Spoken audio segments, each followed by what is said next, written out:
And hey, you know what? You're right there. You're right there. You know, it's time to knock that wall over.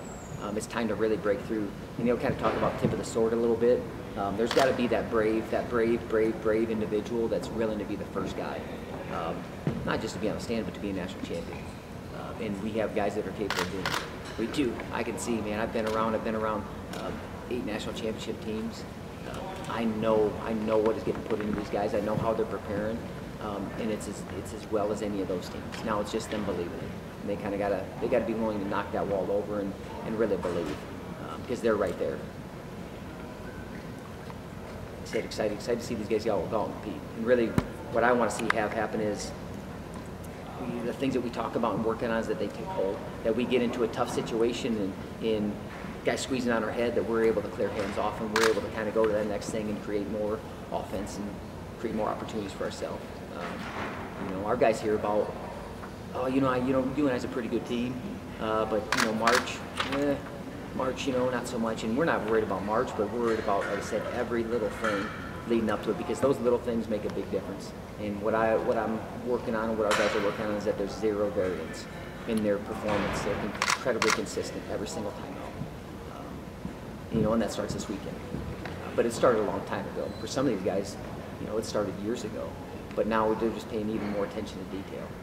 Sometimes you got to dig those roots really deep. And we talk about digging roots deep.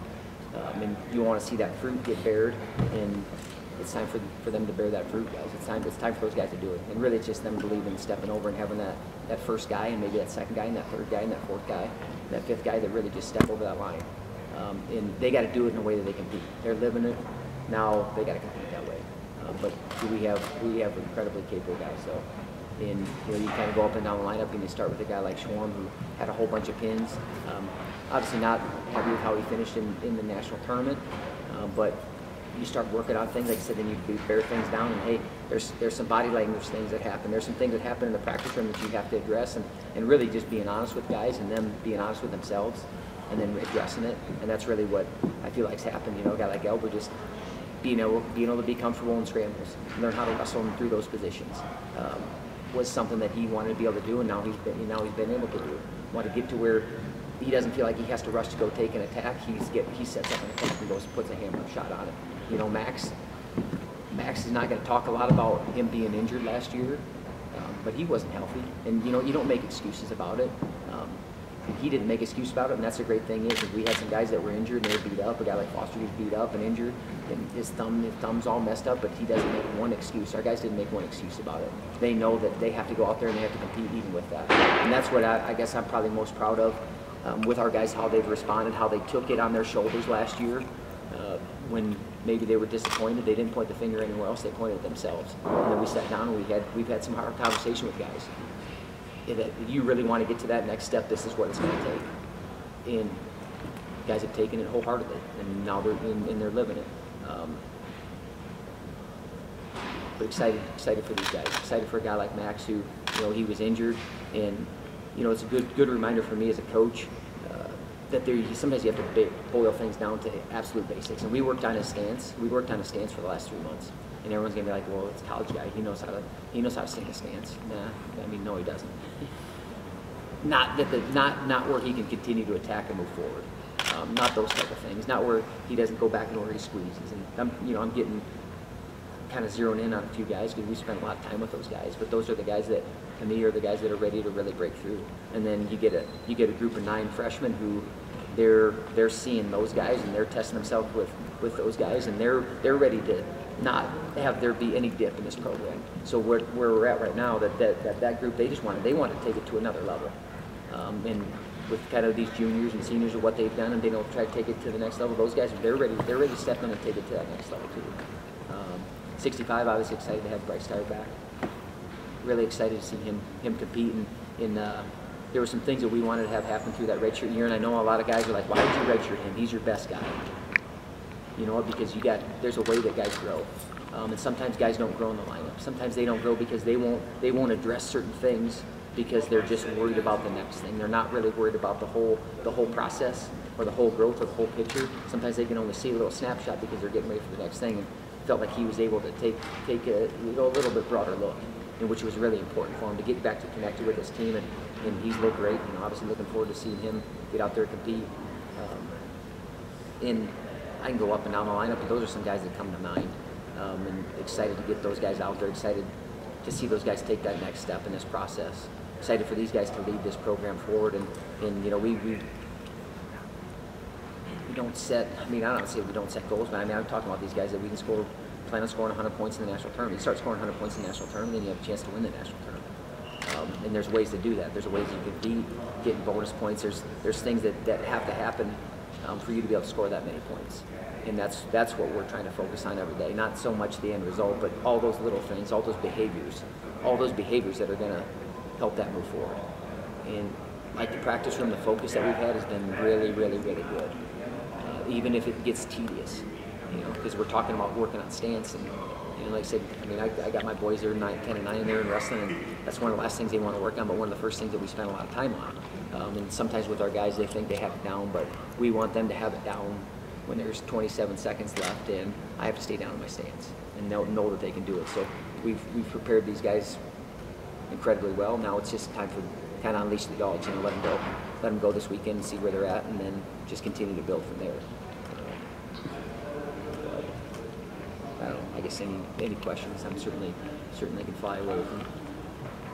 What's the off season like for guys like Max and Drew that, you know, were All-Americans one year and then walked away from Cleveland without being on the podium? Well, some of it's getting healthy. You know, both those guys had injuries. Max had a shoulder surgery, and Drew's thumb was tore up. And you know, when you can't grab on top, it makes a difference. He's good on top. Like I said, it's not an excuse, because when it get to a point, you have to go with it. You have to go. Either you're done. There's no in between. Either you're done or you wrestle, and then you find a way with it. And those guys work to try to find a way with it. But it's just going back to bare bones basic. For me too, as a coach, making it as simple as possible. Sometimes I probably overcomplicate things. So really making it incredibly simple as possible, and then just hammering on those things over and over again. So that foundation's so strong that nothing can wash that away. And that's what I feel like, man. I feel like some of those guys' foundation's so strong right now that you'll just be able to build. But for those guys too, it's like, what did you do different kind of from the year before, and getting them to reflect a little bit. You know, was I putting more pressure on myself than I needed to? Was I worried about trying to be an All-American in December, which can't happen? And some of those things happen, you know. So those are learning experiences for them. It's their learning experience for us as a coach too, to be able to deal with that better and get those guys so they're, you know, you're not catching that 6 weeks into it. You're catching it before, or you're addressing it even before it even becomes an issue. You know, you're seeing those things, and that's part of for us as coaches. I'm learning too. I'm learning every day, and that's why I talk to these guys about, like, I'm trying to learn just as they are. As they're trying to be great in their craft, I'm trying to be great in my craft too. And we're doing a lot of the same things, and I think that helps those guys understand that, hey man, we can be open and honest, and we don't have it all figured out. But I'm trying to learn from them. They're hopefully trying to learn from me, and picking up some things that we're trying to instill in them.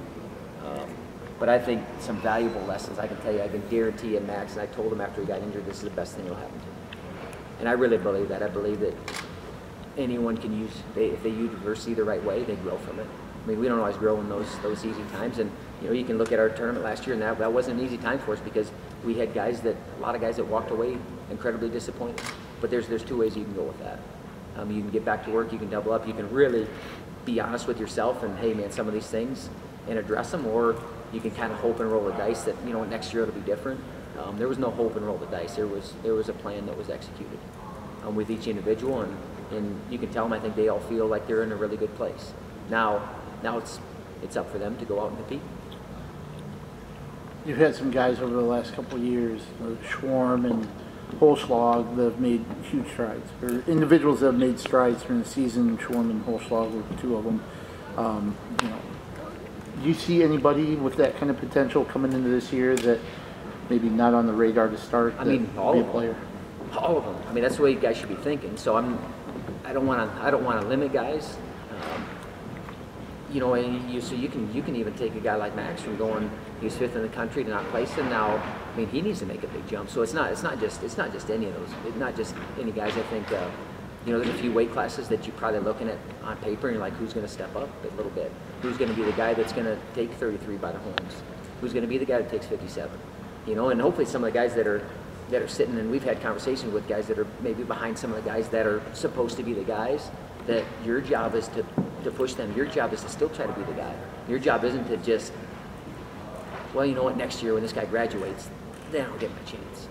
Because then someone else is going to come in. So we're not going to have that, truly, not to get these guys any kind of mindset where, you know, progress doesn't red shirts. So these red shirts, they're coming in and they're trying to make a name for themselves right now.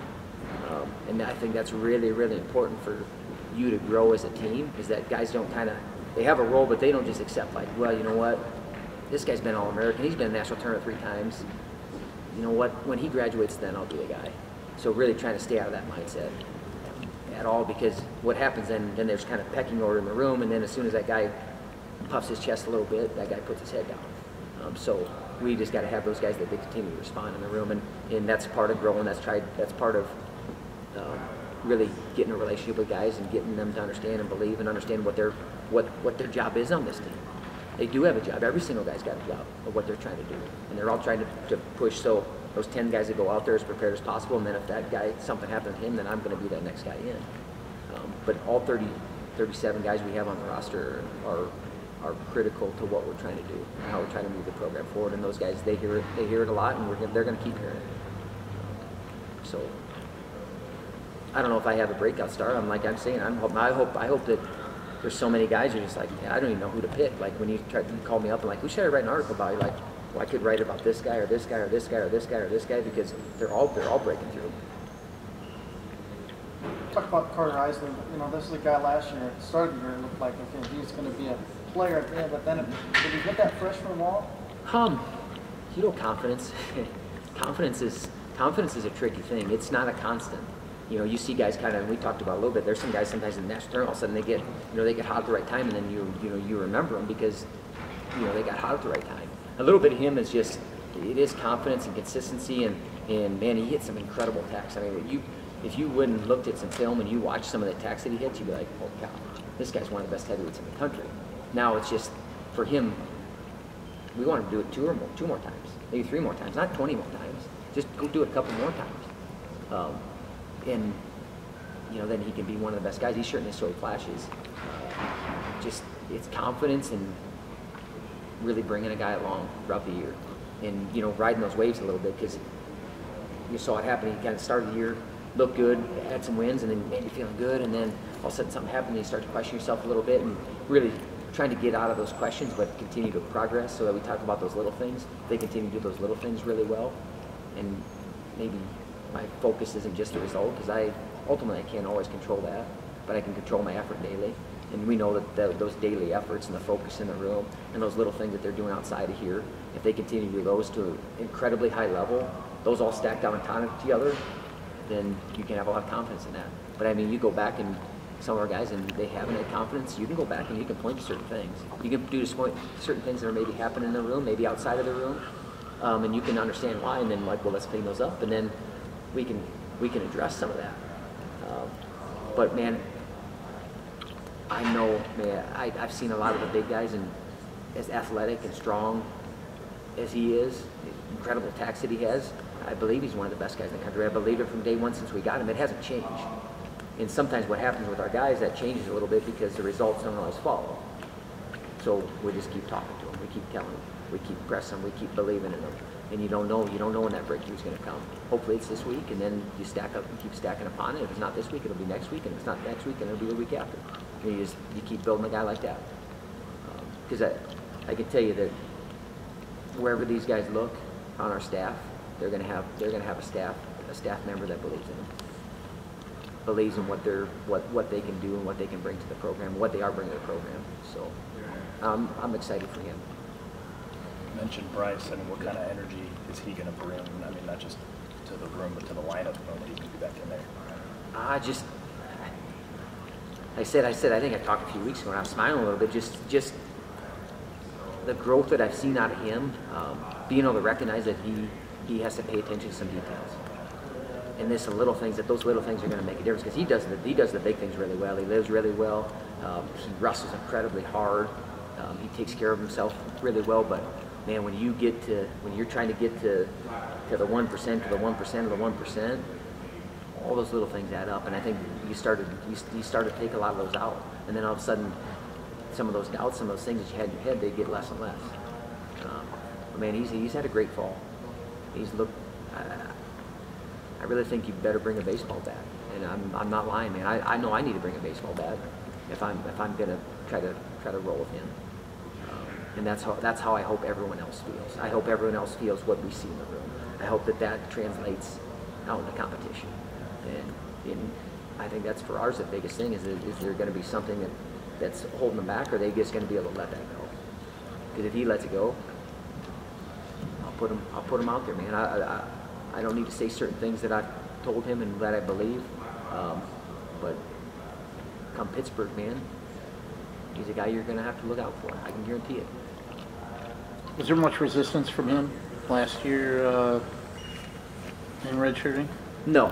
We sat and had a conversation, and that's having an open relationship with your guys. Is, hey, what are you thinking here? And he was thinking along those same lines, and then you give him reasons why I think this is why I think this is the best thing. And I didn't waver at all in thinking that it was the absolute best decision for him. And I still don't. I still think it was the absolute best decision for him. And but like I said, if he doesn't believe it, and same thing when he came in, he wanted to. We thought it was the best thing, but I think it was the best thing just from a growth perspective, for him to address some things that maybe he wouldn't address. It's hard. It's hard when you get in the lineup and I start looking at our schedule and I start thinking about, okay, how are guys going to continue to grow and get better and not just look at that next date? And that's a little bit what he did. And I don't see him doing that now. I mean, there's been some really good signs of things. Hey, I got to continue to work on this. Not coming from us, coming from him, coming from the guys on the team, and that's what we want. So, safe to say that I look forward to seeing him compete again. It's been 10 months since the scuffle, so I know he's looking forward to it too. Your expectations might not have changed, but external expectations have changed for Holschlag. He's got a real small number by his name. How's he handling all that? Fine. I'm not worried about Holschlag at all. He's gritty, tough, and if anything, some guys they can use that both ways. So all of a sudden I got this small number by my name and all these pressures on me, or I got this small number on my name. I'm one of the best guys in the country. Now everyone else just recognizes I knew it before, and that's kind of what he does. The thing that we've talked about with him is that he continues to do a little bit more every day. It's every day. It's not once in a while. It's not when the mood strikes him. I mean, it's not. We talked about it last year. Like there's no surprise. Like, hey, he was the guy that broke through at the national tournament. I mean, there was no surprise to us. Maybe everyone else looking in, because he's undersized, 97-pounder. He went 0-2 the year before. He had a little bit of an up and down season, and then, but he kept believing. And that's the thing with him. He's going to continue to believe, and he's great in that room. He helps our guys get better. I don't think he looks at it like that. At least talking with him, his focus is continuing to get better. I love the sport, man. I love this process. I'm a gritty, tough kid from Iowa, small town Iowa. That I don't know if anybody knows that we signed that guy. We signed that guy like it was like a deadline of signing period. Like we signed him right at the end, and happy we did. And I think he's happy that happened that way too. But I know he doesn't look at it that way. It's more confidence in him. Like, man, I am one of the best guys in the country. So everything that you guys have been telling me now, it just sometimes gets solidified. And hopefully our young guys, and I know our young guys they start taking notice of that. They start seeing, well, that guy, he's one of the best guys on our team, and he's doing more every day. I'm going to do more every day. Every single day. Not once in a while. Not just because the mood strikes me. And if I lose some matches, I do the same thing. If I win some matches, I do the same thing. Talk about little things, doing little things the right way over time. And then really just believing in those little things. And then having some emphasis when we compete, man. Like, excited to compete, but compete with where we compete with some incredible energy. And like you leave a little bit of a mark on the individual that you compete against. So even Hogg, so some of those matches he lost, I can guarantee you that guy in the back of his head, I don't know if I want to wrestle this guy, dude. He makes me earn everything. Every single position, it stinks. I mean, it's no fun. And I watched a few matches of guys that he wrestled, and then he wrestled them again. You could already see him thinking about that. So that's the kind of mark we want to leave. We have that within our capability. You can compete like that. That doesn't mean you're not always going to win every match and dominate a guy, but you can leave a mark on a guy to where he's like, man, next time I'd rather not wrestle this guy. And please, anybody but him. And that's the kind of guys I want us to be as competitors. And just that we stay in there and we fight for everything. We win the last position, the first position, every position in between, but every single second we try to take advantage of it. Every 420 ticks. And we talk about with our team almost daily about taking advantage of every one of those opportunities. And we're prepared for it and we look forward to it. It's not a pressure thing at all. So you ask me about, do I think he looks at it like that? I don't. I think that he loves it, that everyone's starting to recognize that he is one of the best guys in the country, and it doesn't change anything that he's done. So even after he got 5th in the country, he came in the same way that he had been doing, and maybe he even upped it a little bit. So a great example for our team. What about 17 days you go out to Pittsburgh? Do you take a side trip? I know wrestlers don't need a whole lot of motivation, but do you take a side trip? Do you go to the arena and say, hey, do you visualize yourself here in 4 months? You know, maybe we'll roll by there. You know, I hadn't really thought about it. I mean, we'll be right down by there. I think it's pretty natural for guys to, you know, they know it's in Pittsburgh. I'm sure they'll think about it a little bit, but there's a lot of work to be done before then. I mean, with all of our guys. But certainly, you got to picture yourself there, and not just picture yourself there. Like, I believe I'm going to be there. Put myself in that arena. So yeah, it's a good idea. We'll drive by there. Where does Keaton Gertz fit into the competition 57? He's injured right now, but from what we saw in the preseason, incredibly explosive. For him, it's just consistency. You know, even watch through a match. I mean, all of a sudden you hit something, you're like, holy cow! I mean, look at this guy. That was incredible. And the next second you're like, what's he doing? I mean, you have that range in his wrestling, which I don't want to take that away from him because it makes him great too. Because he's willing to take some risks. He's willing to do some things that you're like, holy cow. But also just being able to some of that downtime, being able to control it a little bit more.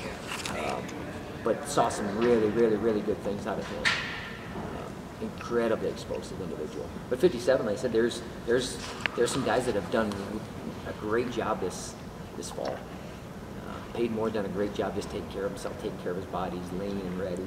Schoenfelter, Pat, Kelly. I mean, Gertz. You know, you start Washburn. You start putting 5-6 guys in there, and now I mean it is a battle. But what I've been happy with seeing for the most part with our guys is, you know, they're still wrestling with each other. They know that they're their tools to get better. They're not so much looking at that guy as that, he's in my weight class, he's trying to take my spot. It's like, hey man, I got to use this guy. I got to use this guy to get better. And whoever's going to be the guy, the cream's going to rise. Who's ever going to be the guy, then I'm going to help that guy to make sure when he goes to Tulsa and he goes to Pittsburgh that he's as prepared as possible. You know, no ego. No ego. Put that aside. It's about what's the whole for the team. That's what this team did, right? The Red Sox. I'm going to talk about the Red Sox a little bit. What was that big groan? Huh? But no, I mean, I think believing in the culture and, you know, that's in guys really wanting to be here. You know, you get a lot of questions. Everyone's always talking about this transfer portal now and all this stuff, and all these guys are going to leave, and all this is going to happen. And if you take care of your guys and you believe in them and you care about them, not many guys are going to leave. I mean, sometimes that's going to happen, but I mean, I get this all the time. People ask, well, what's going to happen? All this guy's going to leave, and this is going to happen. No, man. You care about guys. You take care of them. They're in the place that they want to be, and they feel safe, and they're getting better. And sometimes you might have to sit a year or two behind somebody. Sometimes that happens. But if a guy knows his place and he knows that he's cared for and taken care of, and he's still part of that team and feels part of it, guys aren't going to leave. I don't see that. So I know I'm kind of getting off, but I think when you build a culture, you build something strong. You build where guys believe in each other and they feel, and you know, they know they're part of it and they know they're important. Why would they want to go somewhere else? Why would they? See Tristan Lara pushing Albert at all? Absolutely, he's done a great job this fall. I saw that last spring, kind of when he got ready for a tournament. There's a little switch that flips with him, like, oh, well, it's competition time. And that's what I was talking about with Bryce a little bit. That it doesn't, like, I'm trying to get him, and I can remember it was like June 8th. I remember it was June 8th, and for some reason, you know, we had a conversation like June 8th, August 7th, March 21st. Every day's equally as important. Like, not one day, and that's kind of what I'm trying to get him to understand is like, yeah, I know you're getting ready for competitions, getting close, and now you can zero in. Can you zero in when you're 3 months out? If you do that, then that's where your level really raises. And I know some guys, maybe we have to give him some time and some breaks, but I've seen him really zero in on his focus. He's taking care of his diet really well, and that was a little bit of a learning curve for him last year. He struggled. I think I remember the first time he was making weight, and I'm like, "What did you have this morning?" He said, "I had a coffee and some beef jerky." I'm like, well, we don't need to talk about that. Probably not the most ideal situation. And that's, sometimes guys, even though you tell them, they have to learn. They have to learn some things for themselves, and that's why you're there and you're like, you have conversation with the guys, and they're like, well, okay, how'd you feel? I didn't feel very good. Okay, well now maybe you're ready to listen. And that's what sometimes guys have to get to.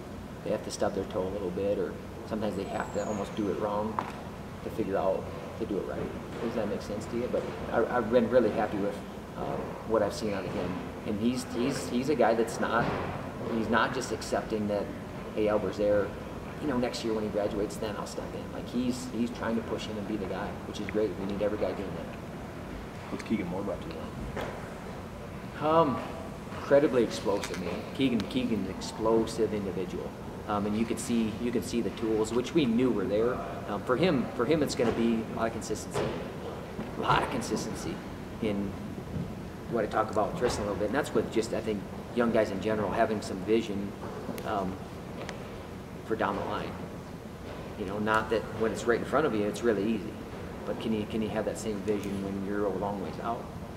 And if we can do that with him, if we can kind of get rid of where everything points to him, where it's on me, everything's on me, then you'll see an incredible competitor, because he's got some great skills, really, really explosive, and I think he feels good with where he's at in this place. And sometimes you go places, and sometimes places don't fit for you. And I think we felt like that from day one when we recruited him. Like, this place fits you. This is the right fit. And then, like I said, sometimes you got to learn things for yourself. As much as someone can tell you, when you learn it on your own, then it's like, then that sticks, and that's it. That's where he's at. But excited for what potential he has, and potential to be able to be a guy that pushes those guys in front of him, and then be a guy that's ready to step in at any time. At 84, 97, or both? Or? 70. I mean, he talked about 74. I mean, in the future he'll be an 84 pounder. Okay. Who's redshirting this year? Those 9 guys right now. The 9 freshmen that came in. None of our other guys. I mean, we had. I'm trying to think if we haven't had anybody else that, other than Steyer. Every other guys redshirted that first year. We've had some injuries where some of the guys I don't, with the injuries that we've had, you're looking to probably get back some of those years.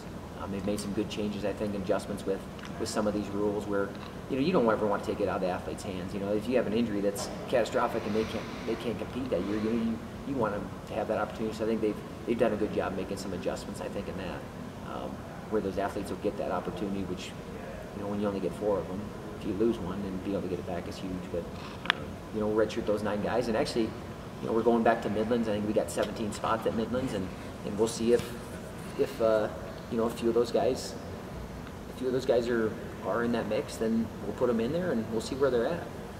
But they should all be thinking that way. I can tell you that. We've had conversations where they need to be thinking that way, and we'll just continue to have conversations where they continue to think that way. The big thing for those red shirts is that progress doesn't redshirt.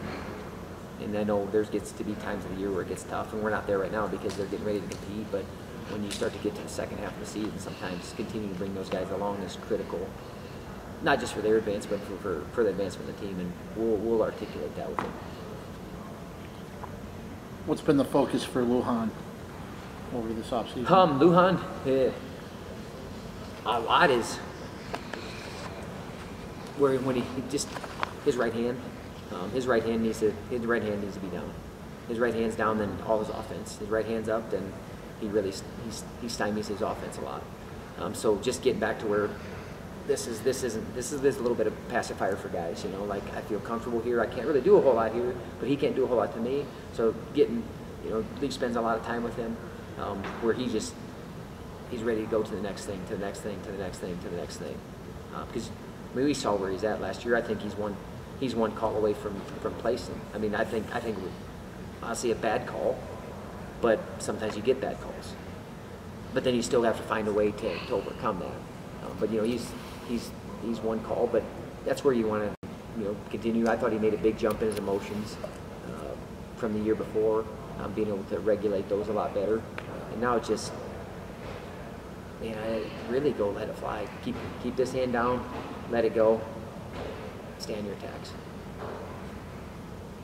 With time to reflect back on a little bit, what's been the biggest difference between being in the Big 12 from being in the MAC?